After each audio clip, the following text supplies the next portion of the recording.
YouTube or Spotify, Apple, all those usual places. A big thank you to last week's guest, Derek O'Shea. Came on and talked about the Irish language, his book, Mother Folklore. I'm so close to saying that wrong. Crack Baby. He's also got that podcast. He stopped doing it now, but it's brilliant to go back into. He's about 180 episodes or so of Mother Folklore. Really interesting to listen to. He had some great guests on. So thank you very much, Derek. Continue to support the podcast wherever you can. Just, even likes, subscribe, whatever. It's all good. We'll get on with this week's guest, though. He is a mentalist and a magician, and his name is Conor Breen. How are you doing, Conor? Brilliant. Thanks a million for having me. Oh, thanks for coming on, Conor. I just as a little, I did meet Conor shortly. We met about 3 or 4 years ago at this point.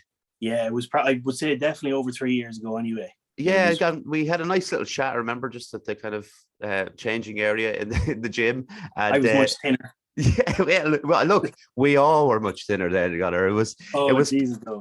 It was before the bad times that we won't go into. But listen, I'm looking forward to getting into this, Conor, because who doesn't like a bit of magic? I mean, come on. But we'll start where we always do. Could you give us a short history of your upbringing, please? Jeez, yeah. Well, I grew up, I pretty much was nearly reared on the river, actually. We were always on a boat growing up. Okay. It's one thing I never really talk about. But yeah, I always grew up around the river every day of the week if we could have been. But I'm from Athlone, always lived in, been in Athlone all my life. And as I said, we would have spent the rest of the time on the river. Throughout the last couple, as the years went on, as I got through school and whatever, I would have dabbled in retail and all sorts. I wanted to be a guard. I wanted to do everything, and ended up the other side of the world in Thailand for 3 years, actually.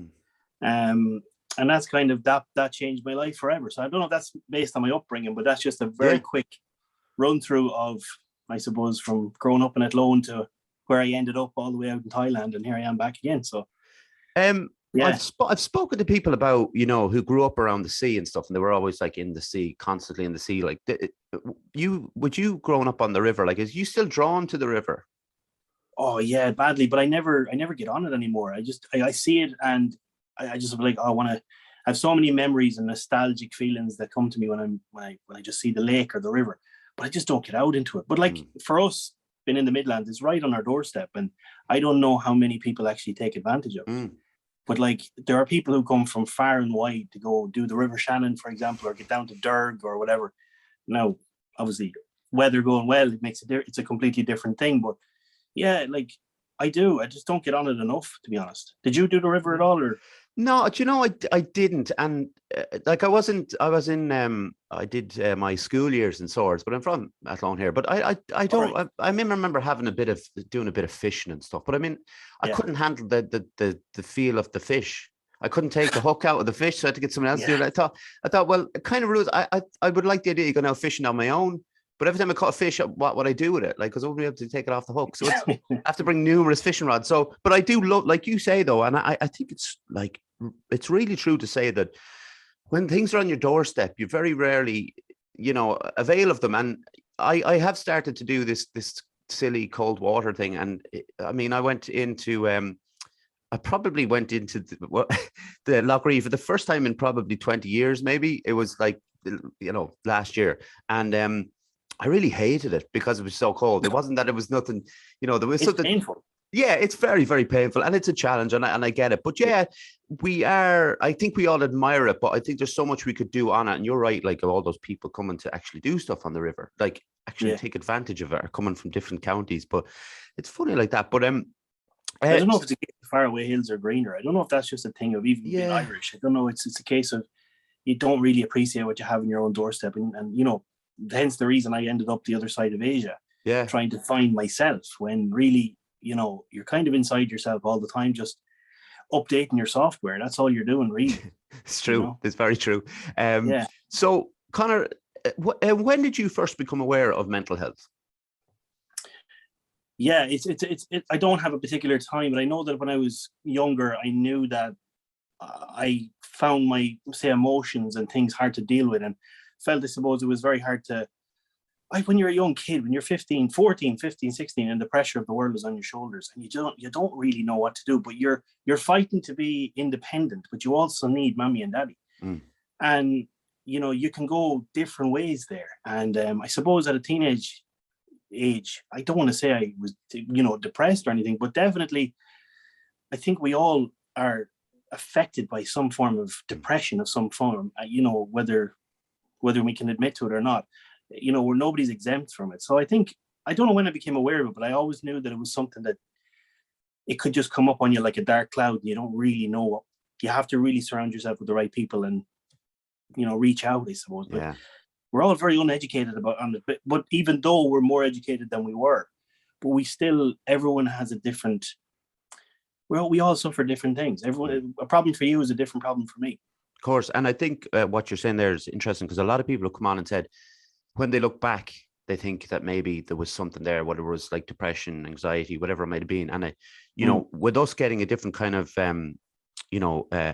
knowledge, of mental health, it's interesting that we can look back and think to ourselves, oh, I wonder, was there something there that was just, because we can easily kind of, kind of blow it off as teenage angst or stuff like that, but that's not necessarily the case. I think anxiety is very prevalent today, and I think it probably was back then. I don't see why it wouldn't have been. Oh yeah, just wasn't talked about. It was, you were there was something wrong with you. It was like grow up, get over it.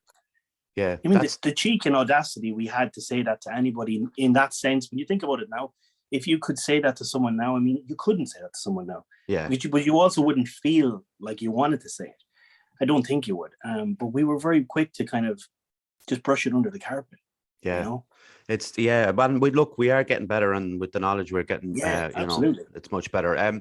So listen, what was it that drew you to magic in the first place?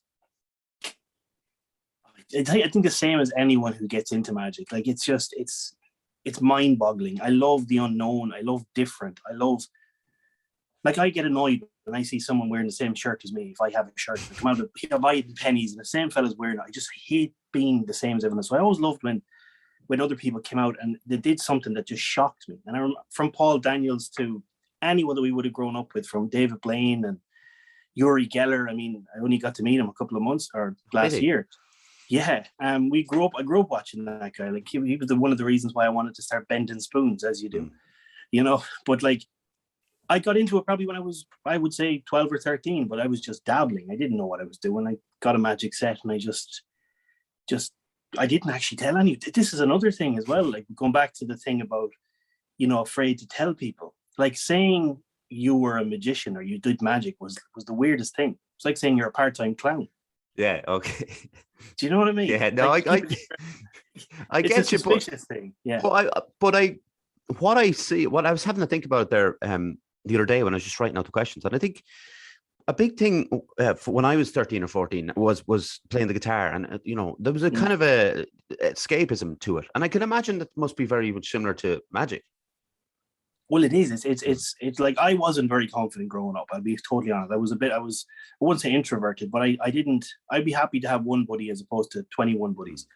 And I never really found a way to connect with people. And I was never the most popular. I never wanted to be. And I still don't want to be. But magic, and you maybe say playing guitar, I just found a different way to connect with people. I was like, oh, okay. So this is kind of like a little superpower that I never knew existed. It's like, wow, this is really something. And if I can perfect this art, because I now love it, I wonder what it can do. And then I could see the reaction when I actually started to show the magic to people, and people that never smile were smiling. Like, pretty good. It's a super, it's mad. Take out a guitar and all of a sudden everyone's mood changes. It's like, it's powerful stuff that we just need to find that thing in our life, whatever that is, what it, anything. And again, but it goes back to, like, when you are young and you found something that you're really interested in, whether it's music or magic or art, and when you initially perform in front of people, how is that for you? Terrifying. Still terrifying. Like it's still, you have to be terrified, because if you're not, you really don't care. I think you don't care. You have to care enough to be nervous enough to think, I want to get this right. A lot of people don't really talk about what it feels like to do magic to people, but a huge amount of it is relief that it just worked out. Do you know, like, you've spent so much time in the bedroom, but you're trying to actually perfect this thing that you've been trying to do. And when you do it and it works out, and you're like, oh my God, it actually worked out. It's amazing. So it's more like, Mm. but when you get better at it, you start to realize it's not about the magic anymore. It's not, it never was. It's about the connection that you're making with someone. It's the storytelling. It's how can you get someone totally invested into something that makes no sense. Yeah, it's true. And it's something like, and you mentioned a few comedians there, and I would have obviously grown up with those comedians, Paul Daniels. I nearly said Phil Daniels, it's a different guy. But Blaine and what was the guy? Oh, Copperfield and all these kind of, and they all have their own styles. That's an interesting thing about magicians in general, because sometimes look, you could say the same about rock stars. I don't want to draw this parallel all the time, but like everybody wants to find their own style, their own image. And Blaine is completely different to someone like David Copperfield, as he is completely different to Paul Daniels and stuff. So did you feel that you had to find a kind of a character, or were you okay to be yourself, just let the magic kind of speak for it? Yeah, I for me, in anything I do, and I'd say you can probably speak the same way, I cannot be someone else. I can only be me. And whatever way I fit into that genre, that's the way I'm going to fit in. I can force it. I can try and be someone else. I can be the next Blaine or Keith Barry, but I'll never be them. And I'm just wasting my time trying to be someone else when I'm actually somebody myself. Like me or hate me, that's okay. But it's much easier for me to be myself than it is to be someone else. But at the same time, I am being someone else when I do the magic, because you have to think, talk, and feel a different way. And I don't just use it, when I'm performing. As a teacher, I'm a teacher as well. I'm a secondary school teacher. So I use it in the classroom. Let me explain, not the magic, but the psychological aspects, the influence, the suggestion, don't want to say misdirection, but things that you're trying to, you're trying to give people a belief in something that maybe they don't feel like they can do themselves. So I definitely use some of the psychological aspects, even in my everyday life as well. Yeah, which is pretty cool. Listen, Conor has been very kind to. He's going to show some tricks. So, if you are listening on Spotify and Anchor, listen, find whatever the time is, the timestamp on your devices, and tick them off. We're going to do a few, and tick them off, and you can jump back into our YouTube channel and watch Conor, because some of this is obviously going to be more visual. But I'll explain what I can. Conor's going to talk us through it anyway. Like this man is professional. I don't need to talk through this. Conor, take it away. Well, yeah, it's a difficult one to know where to start, because with me, I don't, as I said to you before, I don't want to just do magic and then just for the sake of doing magic. To me, I really have to connect with someone, and I'm connecting with you as you speak. I'm listening to you, I'm watching you, I'm looking at your shoulders moving, I'm looking at your eyes twitching, I'm looking at everything. And you probably are with me, but without really knowing it. We're all observing everything. But I've kind of been looking at your podcast lately, and I'm like, God, this fella Derek is very observant. I'd say, he's good with certain things that people would say, Jesus Christ, how did you know that? Like particularly with you, and I might ask you to do this in a second, but numbers, how are you with numbers? Pretty good. The vague question. Yeah, no, I'm pretty good. Do you ever feel, and not in the sense of like maths, but maybe like, do you ever feel like you're guessing your friend's birthday, or you just know when you could predict the lottery number or something? I think friend's birthday is an interesting one to bring up, kind of, because it's kind of something. I don't know if it's like car registrations, and you know what I mean. They stick. I don't know why they do. Yeah. It's like the photographic memory is like we just can't click on certain things. But some people just have a really good conscience or just instinct to go with something.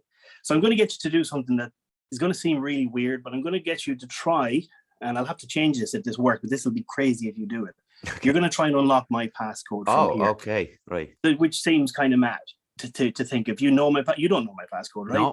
No. There's no way you should know, and if you did, I'd be worried. It'd be weird, yeah. Yeah, it's very weird. But before we do that, I want you to imagine that I'm handing you a deck of cards right now, and I want you to actually go grab it off me. This is going to feel weird. Okay. Now, you've got a box of cards in your hand. Yeah. Now, I want you to open up the box and really feel like you're doing it, and take out the cards. Okay. Okay, shuffle them up. Okay, when you're happy, you can stop. Yeah. Okay, I want you to fan them out, and now you can see they're all mixed together, right? In your head. Just in my head. Okay, just in my head. Yeah. Okay. It's fanned out. Yeah, that's all right. So now look down at the cards, and you'll see there's reds and black cards. Which cards stand out to you the most? The red ones. Okay, so we'll go with reds, right? Are you happy with that? Yep. So hearts or diamonds? Which do you prefer? Diamonds. Diamonds. Okay. Yeah. So we've got a red diamond. I want you to now tell me, does it have a number or is it a picture card? It has a number. And what's that number? 3. So you're going to 3 of diamonds. That's your card. Okay. So we just remember that. I think it's important we make this kind of checkpoint that you said the 3 of diamonds at the very, very start. Okay. Yeah. Now I'm going to show you that this is not going to open up as soon as I start pressing buttons, because some people would be kind of skeptical and whatever. So you can see it's not opening up, right? To go this way. Okay. I'm going to ask you to do something weird because I don't want people to think that I've studied you in any way, but I don't know if I feel like there's someone close to you, particularly someone's birthday, that kind of matches my passcode. Can you think, don't tell me who it is, but think of someone really close to you that you know their birthday. Okay.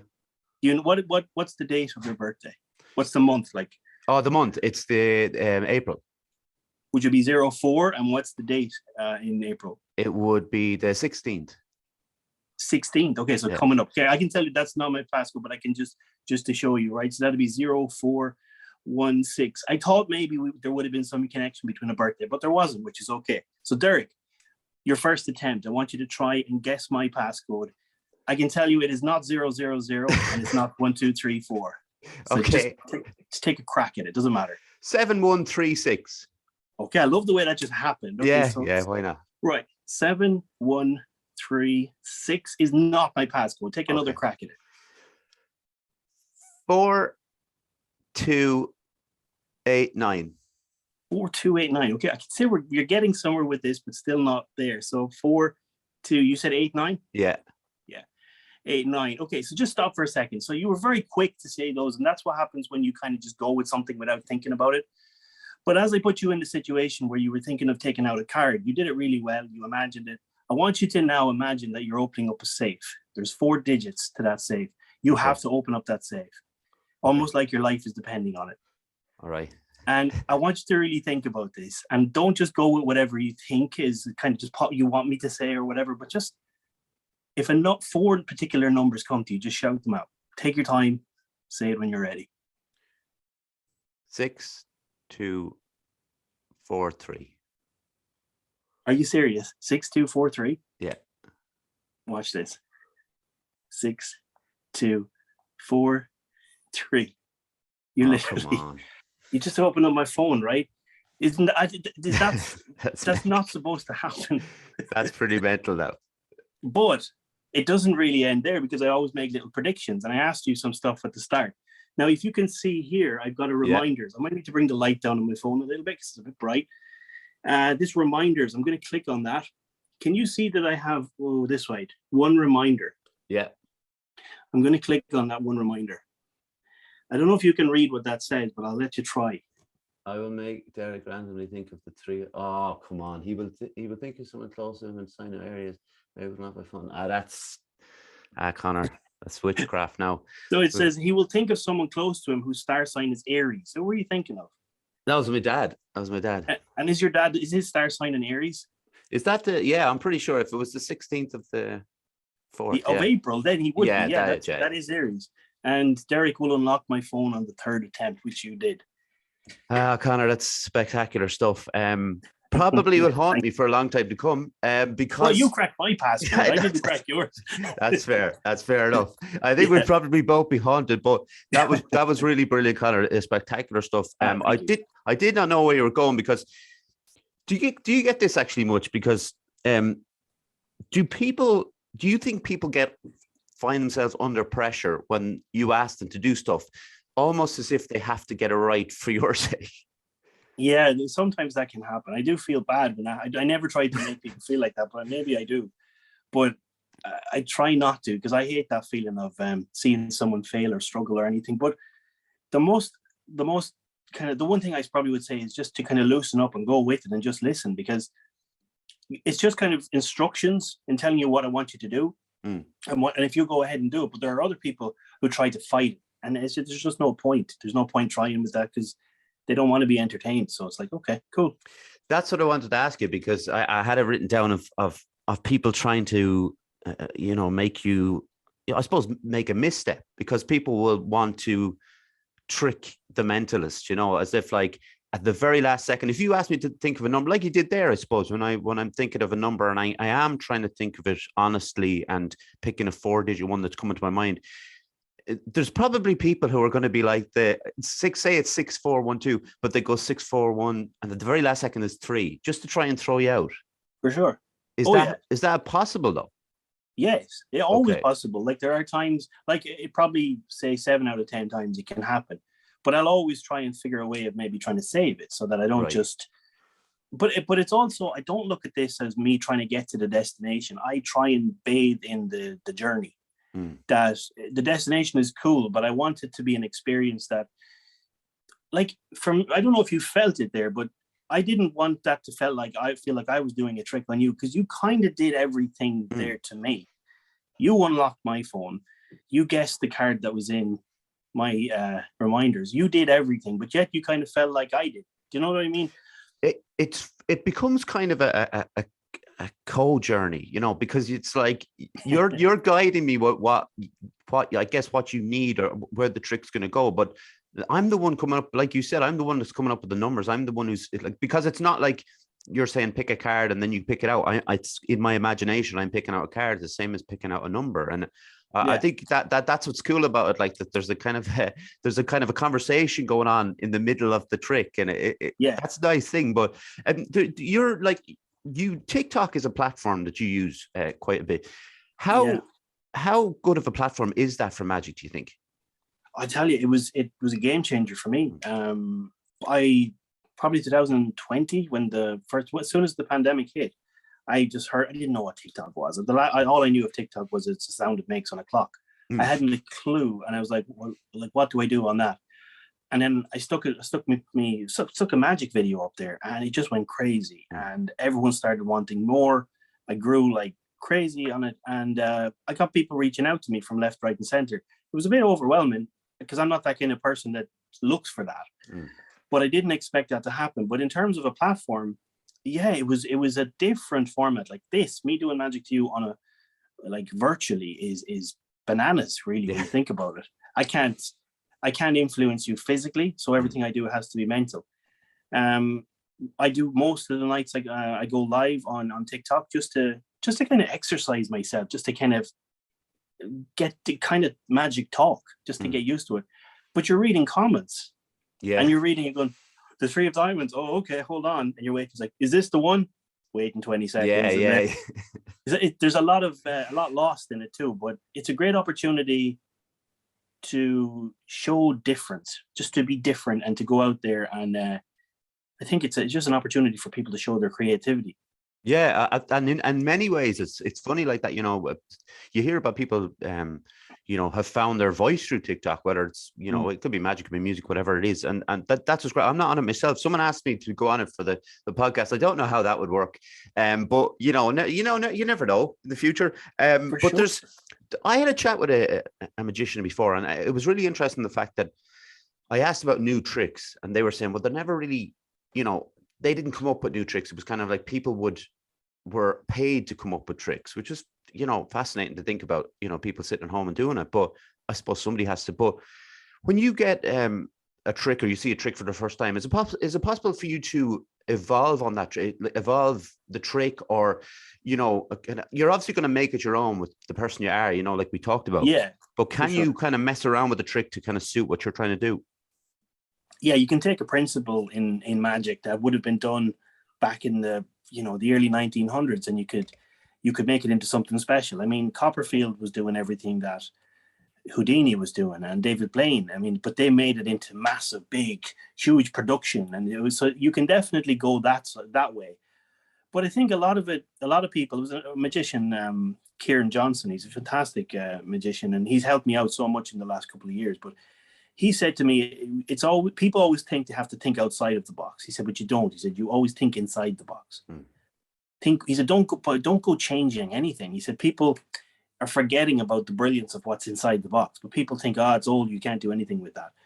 But the foundation is so strong that you can easily tweak things. And look, you're jiu-jitsu, right? That's your thing at the moment, isn't it? So you know that there's like, if you look at the whole 10th Planet, the Eddie Bravo stuff, it's the same thing, but they're all, it's not like completely new, but they're like they're built on a foundation, aren't they? Am I wrong on that? No, you're absolutely right. And it's like the they would express it as the evolution of jiu-jitsu, but the basics are always there. Exactly. So it's kind of the same thing I feel with magic. It's one of the reasons why I love jiu-jitsu as well. It's a way to just sit there and it's like a puzzle that you need to figure out. And you're like, how the hell could I do something with that? Yeah. Does that work for me? Yeah. Like, you're a big guy, right? How tall are you? I remember you really tall. 6'2". Jesus, yeah, I'm 6'1", and I remember you as being tall. And I've only probably met you 3-4 times. Yeah. But like, you probably have to think for yourself, how can I make this work for my body size? Yeah. There's no way I'm getting my leg around that fella's neck. That's true. It is true. And you've the little guys like going in and out underneath and doing all this mad stuff that you can't do. And you do have to, it's like that, adapting to the game. And like, I guess that's what's saying what you're talking about with magic. Exactly. Yeah. Yeah, it is. It's exactly the same. I mean, one of the things that humbled me, and I hate saying this story, but was in Thailand and I got pushed in. That's where I started jiu-jitsu, actually, above all places to start jiu-jitsu. And there was a lad, he was a big lad. He was a big young fella. And I'd say he was 12, but he was about 6 foot. And his dad was there, but he was huge. He should have done sumo stuff. He was massive. But his dad was like a black belt in judo. So I said, all right, grand. His dad said, you go roll with my son. So I said, all right. I went over with the son anyway. And I was about a month into it, but he almost choked. He choked me. I was almost unconscious. And he was 12. And that just humbled me. And I hate saying that because every time I say it, everyone does what you just did there. I've been there though. But that's the very thing why we like it, isn't it? Yeah. Yeah. It humbles you. Like, that can happen in life. And you need to know that. Yeah, absolutely. I absolutely agree. Listen, I'm going to read out an ad, Conor. So when I get back from the ad, we'll do another trick. So I'll let you set up there what you have to set up and I'll plow through this, try to get it right. Fusion Training Centre, Monksland Athlone, a place to train in Brazilian Jiu-Jitsu, kickboxing, martial arts and CrossFit. A great atmosphere with experienced coaches and a real sense of community. If you want to join the team, find us on Facebook at Fusion Training Centre or drop in for a chat. Fusion Training Centre, train like a warrior. Going to learn it off by heart one day.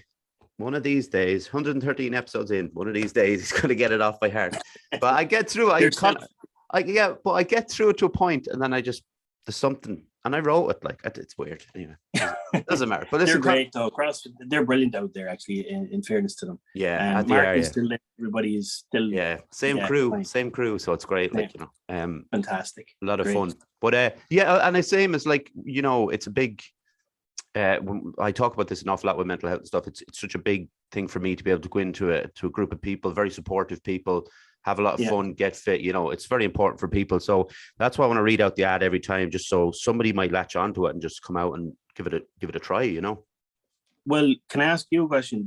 Did that, like, for you? You've been there 4 years? Yeah, just a bit over, yeah. And I'm sure that's helped you in more ways than just the actual art form itself. But did you find it beneficial for you in terms of just being in that community, those kind of people? Yeah, like it's the main thing really of my kind of recovery from where I was and to come, come out of the kind of really, really bad place I was in and to be able to, like you said, great community, learning different skills. Martin put a lot of faith into me. He gave me the coaching role for the kids. Then he's made me a kind of coach for the adults. And it's all been brilliant, though. It's all been like, we're talking about evolution. It's been kind of evolution of myself to be able to move through the gears and be a bit, and it, it from jiu-jitsu as well, but it breeds this kind of confidence that when you leave the gym, you still have it, and it goes out into the wider world, Yeah, it's again, it's like a superpower. And, but your ego is popped straight away in those places. Yeah. And you can see the guys who can't hack that, they leave pretty quick. So some people go in there thinking, oh, there's going to be meatheads in there, and they're all going to be crazy and slapping one another. It's like, it's anything but. Yeah. Everyone's looking after one another. And I'm sure there's the one or two. But look, one of my regrets is that I probably lost out, and so many things happened over the last few years, but I would love to have kept it up and just kept doing martial arts, but never say never, well, that's it. Like, it's not going anywhere. And that's the thing about it, it's like, yeah, absolutely. No time. But listen, we'll crack on. Do you want to show us something else, Conor? I can. Yeah, absolutely. Sure. We'll see. Let me see. Do you have your phone on you right now? I do. Right? Yeah. I have. Yeah. Okay. Well, I'm going to send you a particular link to a YouTube video, which I don't want you to open. Okay. Just yet, obviously. And I'm going to send it to you now because I have this. You should get it anytime there now. I just didn't want to send it to you beforehand because I wanted it to be. Oh, I have it. I have it here. Cool. So just don't open it. But what I want you to do is, I want you to go right back to. I know you like music and stuff, because you've talked about it in a few of these podcasts, and I think you have your favorite type of music and whatever. But I don't want you to think that I was kind of again studying you and trying to figure out what you'd say and what you wouldn't say. But I want you to be as open-minded can be. And if I was to say to you, just open up YouTube in your head again and just type in something random, a particular song. You know the name of the song, obviously, and you would know the singer and the artist as well. Yeah. Is there anything that comes to mind, or you can even think about it? But if there's anything that comes to mind, no, I've got someone. I always have someone popping in there music wise. Yeah. So who in your mind would be there? Because I've already sent you a link, but I don't know if we're going to this will make sense. But who are you thinking of right now? I was thinking of Joan Armatrading. Who's that now? See, to anyone who doesn't know who that is. Joan Armatrading is a singer. Well, I suppose she started in the 70s. And did she have a song? What was the song that she was? Sorry, the song was oh God, don't forget it now. Down to Zero. Sorry, Down to Zero. So what did you say? What Joan Armatrading? Joan Armatrading? Joan Armatrading. Okay. Yeah. Joan Armatrading, Down to Zero. Down to Zero, yeah. Okay. Yeah. I can say to you that it was instantly, that is not what I was thinking you were going to go with, which is all right. And this is good because I really want to try and see which way you're going with it. So I'll say it to you this time.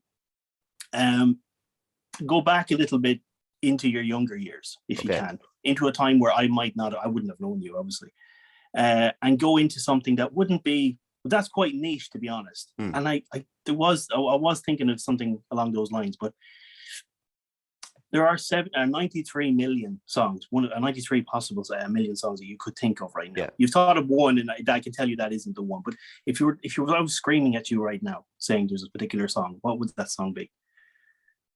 Just go with a singer first. Okay, so I was going to go to band. Is that right?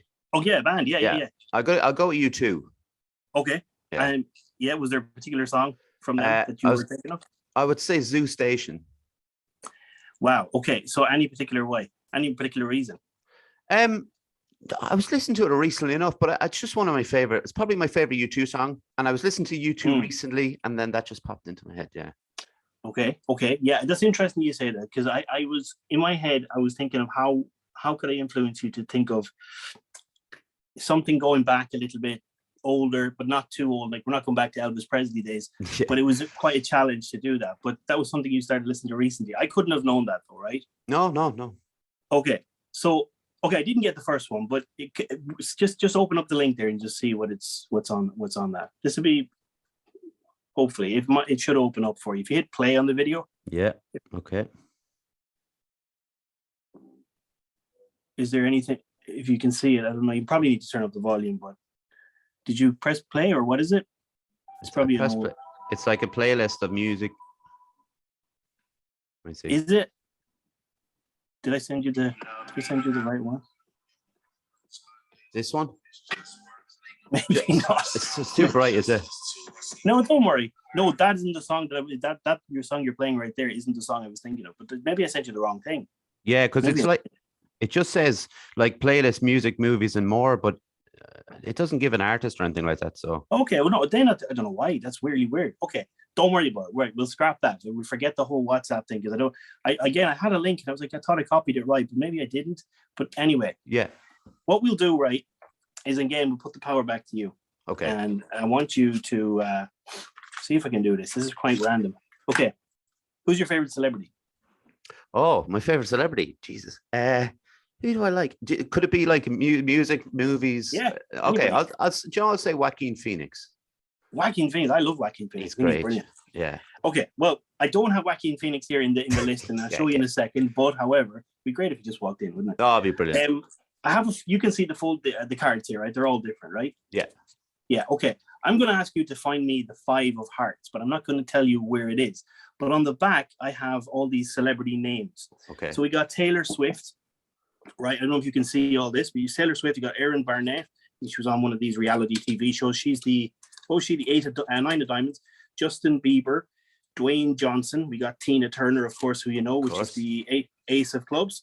Kim Kardashian. If anyone is standing out here, and again, I need you to find me the 5 of hearts, but you don't know which one is on the back. So if anything stands out, you tell me. We got Brad Pitt. Yeah. Tom Holland or Tom Cruise. We can go Tom Cruise. Donald Trump. Skip. Johnny Depp. We got Celine Dion. Bono. I kind of want to pick Bono now because I said you too. And yeah, it's interesting that you say that actually. If you want to, but I'm not going to force you. Yeah, no, I do. I like. People are very hard on Bono, but I'm not. I think he's all right. I actually like Bono. Yeah. Okay. So Bono is what you're going for, and I said to you, do you remember the card I told you I was thinking of? Yeah. What was it? Do you remember? Five of was it hearts? Yeah. 5 of hearts. Exactly that, and you found the 5 of hearts there with Bono, which is random. I'll tell you, I'm not a celebrity, right? But I, by all means, I'm not a celebrity. But my name is in here. Conor's in here. Okay. Right? I have it in there somewhere. We didn't get to it yet. So I want you to tell me what card you think Conor is on. Of all the cards you could go for, name any card in a deck. I immediately went to 8 of clubs. I immediately went to that. Wow. Okay. Yeah. Again, happy with that, or you want to change your mind? No, I'm going to go for 8 that. of clubs. Yeah. Okay, so we'll go through it like this. I'm looking at a tiny little screen. Okay, 8 of clubs. 8 of diamonds. Go this way. It's probably right at the very end, isn't it? It probably is, yeah. Is that 9? It's a 9. That's the 9. The 8 of spades. Spades. Okay, we're getting there slowly but surely. Jesus. I didn't go by it, did I? I don't think so. End. No, hold on now. We go here. It's gonna be here. Oh wow. There we go. Okay. We got the 8 of clubs. And I said to you I needed you to find Conor. I didn't realize that's how far I was in. But you actually found me as well. That is lovely work. That is great work. Wild. It's what do you know what I look, and I've learned to do this, Conor, and look, because I'm sure you're sick of this, right? But every time someone shows us something, they go, "How did you do that?" And I don't even want to know anymore, because I like the fact that I might sit in my room after this podcast and go, "How the hell?" But without asking you, I don't think I need to ask you. I'm not sure I need to. I don't know if that's my own flaw. No, you're right. I'm the same. I don't. As a magician, one of the things I don't like is I have to find out how it's done, and you can never beat that first feeling of when you see something done. Yeah, that's it. You know, but there are ways of doing anything. But one of the things I've often found is even with card tricks, like I never understood them. Like, why do magicians carry card tricks? Like, or carry decks of cards? Like, if they're really magic, why are they only magic with cards? Yeah.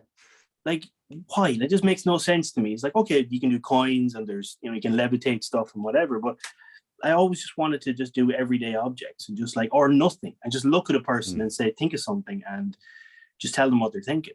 Yeah. Like, can you describe actually then like what a mentalist is?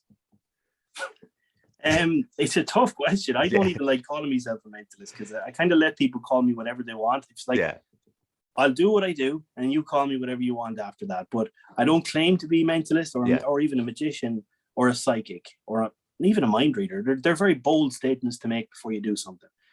Kind of setting yourself up for failure. So a mentalist, if you're to look at a dictionary, would basically someone who can do a series of things that are unexplainable. So like mentally connect with someone so that they can maybe read a person's mind. People used to do this thing in Stanford University where they used to use ESP cards and extrasensory perception. And they would like have triangles and circles and wavy lines on them. And they would basically put one person in one room and another person in the other with the same sets of cards and see would they be able to guess what the other card in the other room was. So they did a lot of study on it, but it isn't just about mind reading. There's a lot of other things like telekinesis where you can move, objects, where you can actually pick up some things. But there's a bit of a hocus pocus to that as well. Do you know what I mean? Yeah. Because it always seems to be only certain objects or certain things. It's like, don't ask me to levitate that cup, but I levitate something out there with it. Give me 10 minutes. It's like, well, you know. But I like what you said there though, because you know, if you are labeling yourself as maybe a magician and a mentalist, we'll say, there can be some sort of, you know, there's people going to be skeptical. There's people skeptical of everything. I understand that, but like, there's people going to be skeptical of magic. They don't want to allow the trick to happen. They want to know everything, or it's not, you know, it kind of freaks them out a little. And I like the idea that you don't want to be labeled as that, because, you know, because maybe it removes that skepticism. Like you're not like talking, you know, bigging yourself up. You're just doing what you do because you enjoy doing it.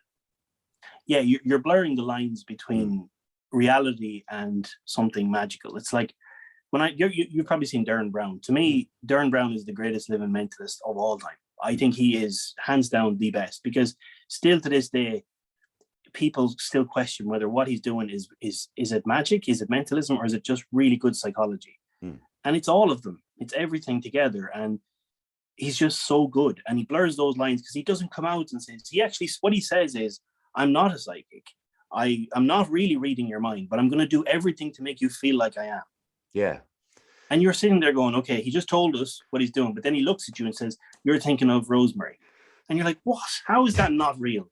It's true though. But yeah, it's you know what, I haven't seen all of Derren Brown's stuff, but when I see some of his things like that, they do blow you away. And it's the same as, excuse me, it's the same as those big like Vegas acts, like we spoke about David Copperfield being someone who's just huge in size, and you know, seeing it.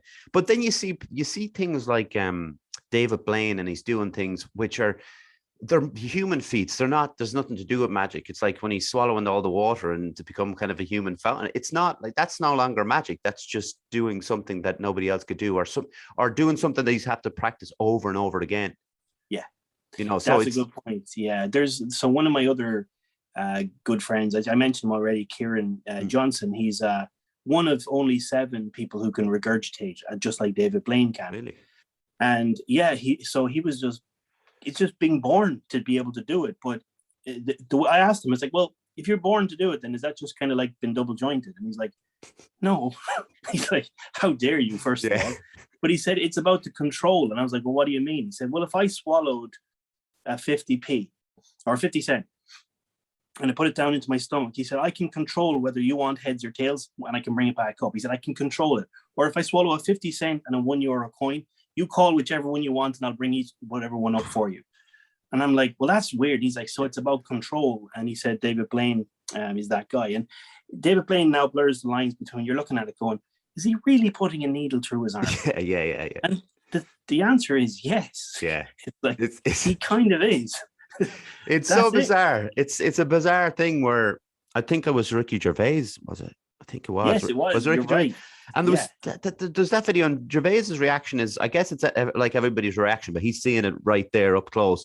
Yeah. And it isn't that thing of how is he doing it? No, he's literally just doing it, and there's no like how about it. He's literally putting the needle into his arm, and he's able to, whatever he's able to do, I don't know, put his mind in a different place to forget about the pain. But it's all theater, like it's all, you know, it's all performance to him. He puts himself through this stuff to, you know, to make people, you know, question or make people happy. And, you know, if that's what he wants to do, that's great. Some people are just so good at one thing, like, and even go back to jiu-jitsu, you'll find people who are just really good at arm bars or kimuras or whatever. And that's their thing. They don't want to do anything else, you know, or whatever it is, half guard, they prefer it than being close guard. Yeah. Like they just have a thing that they're lethal in that position. And, you know, as the magicians I mentioned, you know, there's another guy, Gogo Cuerva, another amazing guy. And he's, to me, he's one of the, I'm only mentioning him because he's been blowing my mind lately. And he's a magician that he's over in America. If he wants you to choose anything he wants you to choose, he will make you choose it.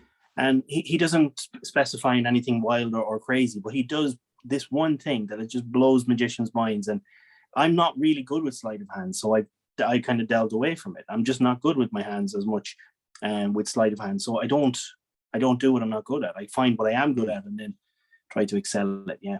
Yeah, 100%. And is it a kind of pain if you do go to a party or a wedding and people know that you do what you do? I don't mean as someone who's performing at it, but someone who's a guest, and you're just knocking around the pub or something, and someone sees you and goes, "Oh, Conor's really good at doing this thing." And then, do people ask you to do things?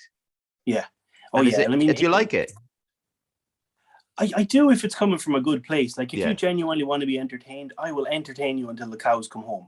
Like I will. And I even my students in the classroom, like it's terrible, but they'll say to me, "Sir, if we do this work, like if we get it done, will you do a trick for us at the end?" I'm like, "Look, I will, but just can we do it out in the corridor or something? Like I'm not doing it here." Like, like she's like, "Oh, can you levitate me or something?" Like all of that's wrong. Like I mean, honest to God. Yeah. Like here, a funny story is I've one of my favorite things to do is called Psychokinesis. It's PK touch, where you touch someone and they feel like they've been touched, but they're not really touched. And they'll raise their hand every time if they feel like they felt some connection. And you pick people up from the audience, you bring them up and you'll try it then with their friend and say, "How connected are you two?" And they say, "Oh, we're best friends." I'm like, "Okay, you close your eyes and you close your eyes, and then you touch the friend and she can feel it." Anyway, I was sitting there and I did this in an all-girls school. I think you know where this is going. And idiot here, Conor, decided to do it in front of the whole school, so at least I had witnesses. Okay, that's all right. That's okay. But so I had that. But it was it was a 6 students, and all the teachers were watching. It went down a treat. They absolutely loved it. But when she went home, she said it to her mother, and her mother was blown away by it. So on a parent-teacher meeting, she came into me and she said, "So what's this I hear about you touching my daughter?" Oh man! And I was like, "What?" And then she said, "Well, no, she told me that you didn't, but you did." I'm like, "Oh, all of this sounds terrible." And I was like, "No," I said, "I can explain." And then I couldn't. It was a total disaster. But that was I had to get myself out of that. I don't know how I did, but I did. Yeah. But you have to be very careful. And I don't know how I just told you that story, but I did. No, but it's funny because like I guess you never did that one again at an all-girls school. Would you believe? No, I haven't with a girls' school, but I have done it. It's still in my on my stage show. If I'm doing it, that is the one I will still use. It's fine. It just in that situation it was taken totally out of context. But there was nothing wrong. Like she was just saying, we both laughed at this situation. I was like, God, I really need to think about how I do that next time. Yeah, but like with talking about stage performance, actually, because I talked about how I've kind of grown as a person, through jiu-jitsu and fusion and stuff like that. And as you started, you said you started doing magic when you're quite young, but from then kind of to now doing your stage show and stuff like that, how much have you grown as a person, do you think? Oh, massively. Yeah, it's like, as I said, I'm still shy Conor Breen from 12, 13-year-old. Like I'm, I kind of hide from all that stuff. There's a big party or an event, I'm at the back. I don't want to be seen. I don't want to be heard. But put me in front of people who, I don't know what it is. I don't even see faces. I don't see people. I just see kind of a sea of, I hear noises. I don't really look at specific people because that would make me really nervous. If I focused in on one woman, well, that would make her nervous as well. Yeah. But like, it's a weird thing. So I think I've grown to kind of just be comfortable in my own shoes. Not like as I said, I think only recently on a social media post, it's okay not to be okay. It's okay not to be the best. I don't want to be the best, but sometimes people are just having a bad day and they just want to smile. They want to have a bit of fun in their life. And if you can do something that's going to make them smile, or go home and start thinking, well, how the hell did they do that? Yeah. I love that. On a stage, it's very different. And it's probably it's the same in comparison for rolling with some of the lads in fusion and then going up to the tournaments and trying to perform. It's like, oh God, I got to think about this. Yeah, it's chalk and cheese, but it's you get the herd mentality too. Everybody's cheering, so it makes everything seem a lot bigger than it is. But I love it. I do love it. That's great. So what outside of that then, what do you like to do in your spare time, Conor? I do. I've obviously, before I would have jumped and said martial arts. That was the thing. Jiu-jitsu, had been doing it since 2010 and kept going up. And I was obsessed over it. I was really, really obsessed over it. And I'm still would find myself looking at jiu-jitsu videos at night, just obsessing over them, but then never doing anything about it. I do play the accordion. I don't, not as much as I used to, but the button accordion was something I started even before the magic. All right. And then I suppose just being a dad now these days kind of takes up so much time, and have a young little guy now, CJ, and he's 2. So do he's you? 3. So, Oh, nice. yeah. So it's kind of a lot of time that I have now. I want to make sure it goes into them, because so much of my time over the last 16 months has gone into magic, actually, which is kind of my saving grace when there was no teaching. I was going to do, when we were going to do the music one, and I was thinking, I'm raging that didn't work, by the way. I really thought I sent you the right link. That happens, you know what I mean? But look, I was thinking of Simon Garfunkel. I said I can't say Simon Garfunkel because I noticed about, this is funny because I know you're going to do one more trick before we close out, but with the stuff behind you, it's really interesting because I was like, I was about 10 minutes into this conversation, and then I was like, am I supposed to notice all this stuff, or is this stuff here to throw me off? Your mind, you start like, like even just the card, and you just try and start to overthink things yourself. It's such a brilliant kind of, what is it? It's an art, really. It's a brilliant kind of art, isn't it? Well, everything you see here, yes, is here on purpose. Everything has been positioned and put in the right place, in the right, like everything. Apart from that cat, that was there at Halloween, and not a real cat, obviously. But no, I didn't move that. I just left it there. But everything else, I have purposely put it there. From the words at the back to my books to the Queen of Diamonds, like everything is there for a reason. And everyone, when I do social media stuff, it gets a debate going. People start saying, what is that there? And then I open it up, and it gives me an avenue to do some magic with them. So yeah, I think this is just my little, I wouldn't show you the other side of the world. Yes, but hey, look, I wouldn't show you the other side of this one either, so don't worry about that. But listen, you're going to do one more for us before we close out. Is that all right, Conor? 100%. Yeah. I really want to kind of get a little bit deeper with you, and that's one of the things I love doing with in general. So, let me just try something. I want you to think of, it's kind of a trivia question. I've got a whole load of trivia questions in my notes folder. Okay. I've got 60 questions, actually, and I really don't know which order they're in, but I want you to choose a number between 1 and 60, whatever one you want. I'm going to go for 41. 41? Yeah. You're sure? Yep. Okay, 100%. So let me just go into my notes folder. I know it's kind of hard for you to see, but I can see it. I can see it grand. Okay, and then we have a juicy trivia. I'm going to click on that. And you said 41. So we've got 41. A load of different questions here. For example, 31, how many ribs are in a human body? 33, who invented the scissors? I mean, it's really random. So what is 41? Okay, can you even see that? I want you to see what it says. How many articles are on Wikipedia? Okay, that's really random. Okay, and that's what you went with. So here's the thing. We'll go with this. We'll use this as our basis. I think there is a website you can find out. If you take out your phone, your phone there, and just open up Safari. Do you have Safari? I do. Yeah. Okay. Yeah. I want you to type in the link wiki count. So WIKICOUNT.net. Okay. Wikicount.net. Yeah. Okay. Just search for that. We're in. Okay. Yes. So that should tell you how many articles are activated there at the moment. Like there's a big number, probably like 4 million or 5 million, is it? It's 6,471,860. A fair few. That's how many articles there are on Wikipedia? Yeah, as of today. Okay, and then under that, do you see like a 3 or 4 digit number? It says like how many words on average or something, is it? Yeah, with an average of approximately 1,428 words per article. What is that again? But let's just work this out. So what is it? 1,000? 1,428. 1,428. And then we'll multiply that by the big number. What is it? Multiply by 6,471,000. 860. 860. Okay, cool. So I'm just going to hit equals. So that means keep that open while you can.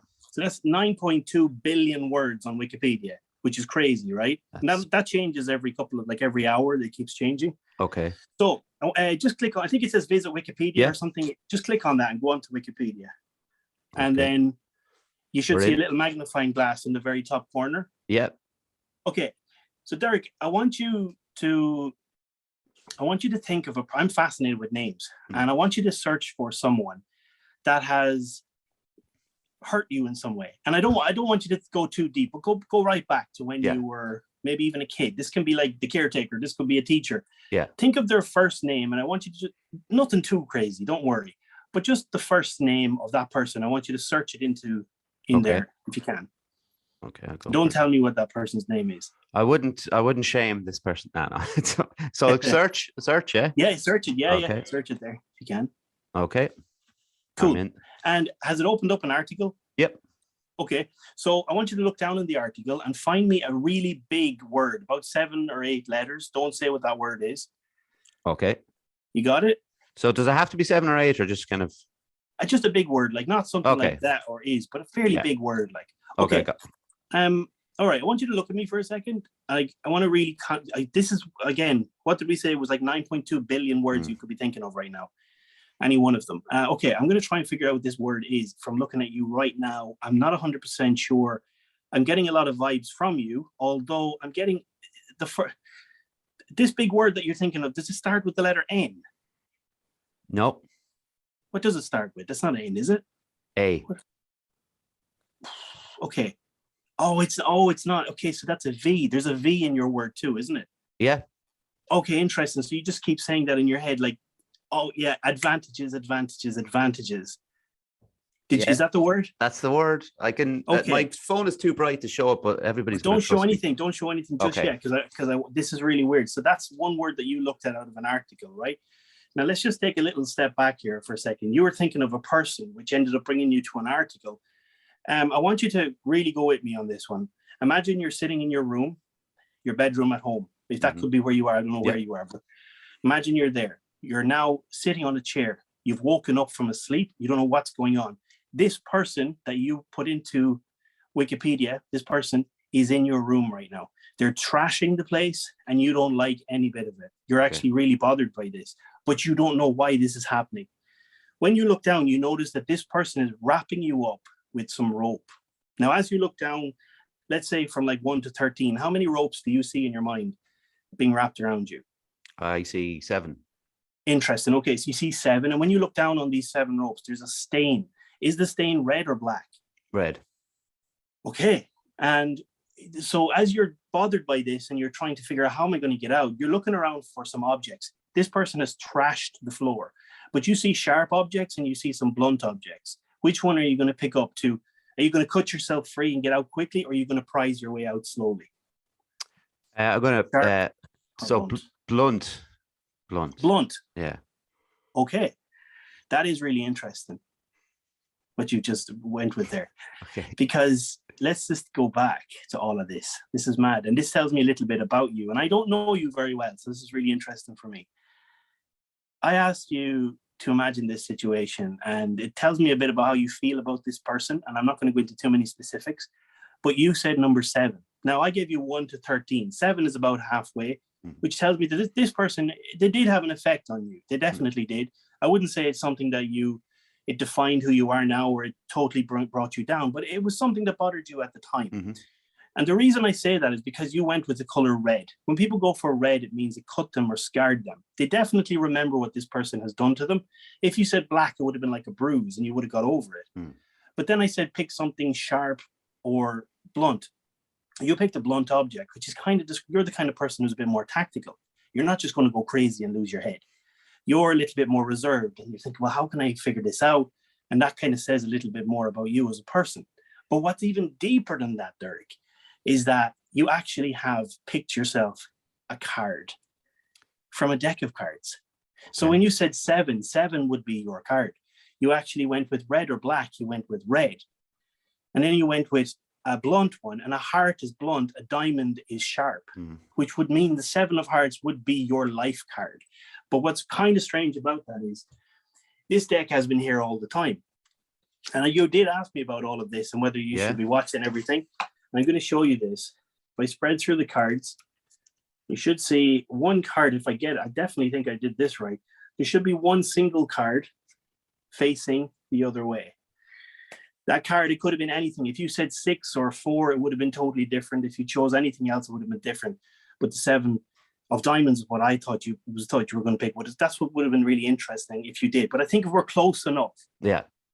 I did think it was going to be a 7. I thought it turned over to 7 diamonds. However, what's really coming to my mind is this person. I don't really want to reveal too much about it, but yeah, I'm going to just write down a person. Can I go with a name? Yeah, of course name? you can. Yeah, of course. Is there any way I could know this person? Oh, no. Okay.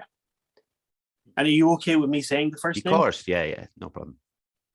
I'm still not getting too much, but I'm thinking, okay. No, straight away I got it there when you looked at me. Okay. It's a short name. Okay. I'm just going to hold it like this, and I'm going to turn it around if you say it. Who were you thinking of? Can you say the name? Noel. You're thinking of Noel. Oh, that's not. Very good. Very good, Conor. Wild. It's excellent. Wild. Excellent work. Thank you so much for doing that. Jesus. That was I was on that was like a journey. You know what I mean? I know. Sweating. I'm sweating. I was funny. It's the first podcast of the year that I haven't worn a hoodie because it's warmer now. It's lovely weather out. It is. I'm so happy because I'm absolutely sweating at the journey that we've both been on. It was absolutely brilliant. Listen, that's brilliant. Before I forget, Conor, where can people find you?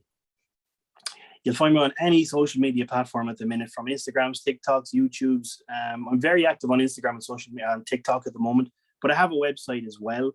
And I'm as available can be currently with, I'm doing weddings. I've currently got bookings, corporate events, communions, kids shows, family shows, the whole lot. So yeah, I'm doing as much as I can at the minute, but I'm obviously jumping between that and then teaching, but now's the season, I think.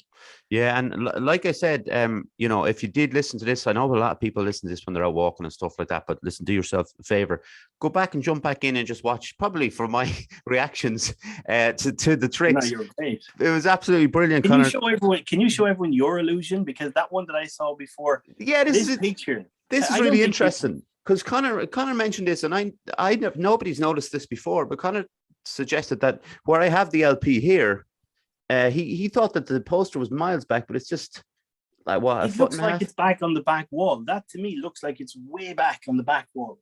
I don't know why, but see, it's your room, so you're familiar with the. Yeah, I was trying to figure that out, whether it was that. I don't know if it's the slanted, but that's an illusion now that I'm gonna start playing around with. I'm gonna have little things dangling here and all sorts of. But Conor, it was absolutely wonderful having you on. Thank you so much. It was such fun showing us those tricks that you did. They were brilliant. Thank you, and look, honestly, best of luck with what you're doing. I love what you're doing, and apologies, I did want to get onto you earlier, but I'm really bad at getting back to people lately, but it's been brilliant, and what you're doing is brilliant. It's really Thank good. you so much, Conor. We'll close this out and get a photo. I also want to thank, as I always do, John Francis for all the tech support that he does for me. Also Nathan for the promotion.